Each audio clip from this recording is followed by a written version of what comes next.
Hey there, if you're running a digital marketing agency and using the Hobo SEO Dashboard, you have probably slammed right into this problem. All your clients' access is scattered across different Google accounts. Well, today we are going to break down exactly how to solve that. You know that feeling, right? Juggling a bunch of different Google logins, trying to remember who has access to what, just to get a complete picture of all your clients? If that sounds familiar, you're in the right place. We're about to lay out the solution. So here's the game plan. We're going to start by digging into the challenge itself, then uncover the why behind it all. After that, we'll look at the perfect setup versus the more practical, real-world solution. And we'll wrap it all up with a long-term strategy that'll set you up for real growth. All right, let's get right into the heart of it. You've got this amazing, powerful tool in your hands, but it feels like it just hits a brick wall when your clients are siloed in different Google accounts. You got to be asking yourself, why can't it just see them all? Well, the answer isn't a bug or some kind of oversight. It actually comes down to a core principle of how the dashboard was designed from the ground up. And to really get it, we need to introduce the single most important player in this entire system. Meet the admin master account. This is the boss, the king of the castle. It is the one and only source of truth for everything the dashboard does. The whole system is basically hardwired to the single Google identity that owns that main Google sheet, which means it literally can't pretend to be any other user. And this idea should totally reframe how you think about the problem. The tool isn't some third-party service you log into. No, it's your own personal robot living inside your own Google account. That design is precisely what ensures your data stays 100% private and under your control. So you see, this limitation isn't a flaw, it's actually a core security feature. And this is the technical chain of command that makes it all work. It's unbreakable. First, the master account owns the sheet. Then, the script inside it runs only with the owner's permissions. That script is then linked to one Google Cloud project. And finally, every single API call it makes is authorized as that one master account. There is just no wiggle room in that chain for another identity to sneak in. So, okay, with that technical reality in mind, let's take a look at how the tool is supposed to work, how it was really designed to be used in its most powerful form. This is the ideal workflow. And don't for a second mistake this single account design for a lack of power. This dashboard is an absolute workhorse. It's built to handle a huge number of clients.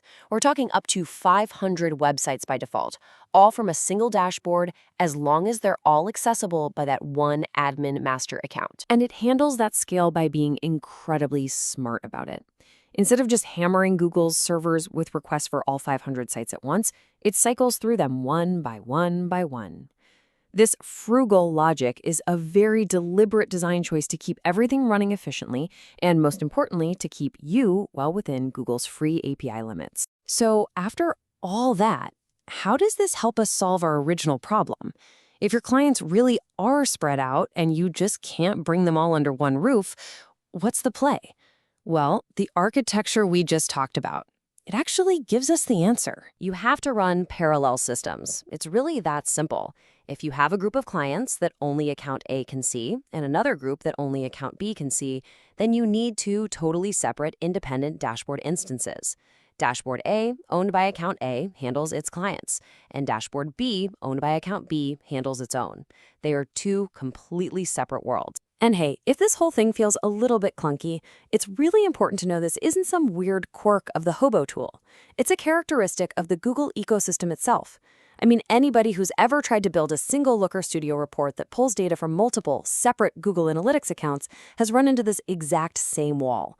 It's a platform pattern, not a product flaw. So you've accepted your fate. You need two dashboards. How do you actually build this thing out without getting tangled up in a web of permissions and errors? Let's walk through the high-level game plan. The setup process has to be repeated for each new admin master account you're bringing on. First, the new admin makes a totally fresh copy of the master sheet. Then, you create a brand new Google Cloud project just for that copy. You enable the necessary APIs in that new project, link the new sheet to the new project, and finally, run a script to trigger the authorization and give all the permissions to that new account. Okay, now listen up. If you only take one piece of tactical advice away from this entire explainer, please let it be this one. When you are setting up and managing these different dashboards, you must use separate, dedicated Chrome browser profiles for each account. This is, without a doubt, the single best way to prevent login confusion and all sorts of authorization errors. Seriously, don't just switch accounts in one browser window. Use separate profiles. It'll save you so many headaches. Now, running parallel dashboards does have a few knock-on effects you need to plan for. Your data is going to be siloed. What's in one dashboard won't be in the other. Your Screaming Frog integration will need separate Google Drive folders for each one.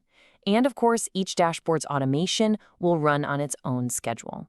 It's all manageable for sure, but it does require you to be organized. All right, we've pretty much covered the how-to, the immediate fix for the problem. But now let's zoom out a little and talk about what the best long-term strategy is for your agency's health and sanity. And really, this table just lays it all out, plain and simple. On one hand, you have the ideal consolidated model. Low setup complexity, low management overhead, and all your reporting is native in one place. On the other hand, you have the dual dashboard model. The setup is repetitive and way more error-prone. Management overhead is high, and your reporting is totally siloed, which means a lot of manual work. So with that in mind, the primary recommendation is pretty clear, isn't it? The most efficient, most scalable, and least painful path forward is to work towards consolidating access.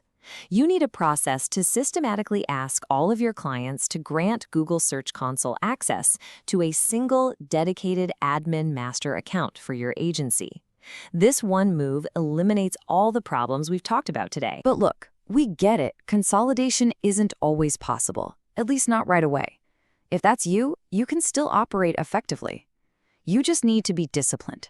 Use really strict and clear naming conventions for everything. We're going to say it again because it's that important. Use those dedicated browser profiles. And finally, keep some simple internal documentation that tracks which dashboard is tied to which clients and accounts. So here's the bottom line. The tool's one-to-one architecture isn't a limitation that you need to hack your way around. It's a privacy feature that you need to understand. And once you do, it presents you with a very clear choice. Either you embrace the necessary complexity of running parallel dashboards, or you pursue the strategic simplicity of consolidating all your accounts. And that really leaves us with one final question for you to think about. Take a hard look at your current workflow. Is it just a bandage you've slapped on to deal with today's problems, or is it actually a scalable foundation, one that's truly ready to support your agency's growth for tomorrow?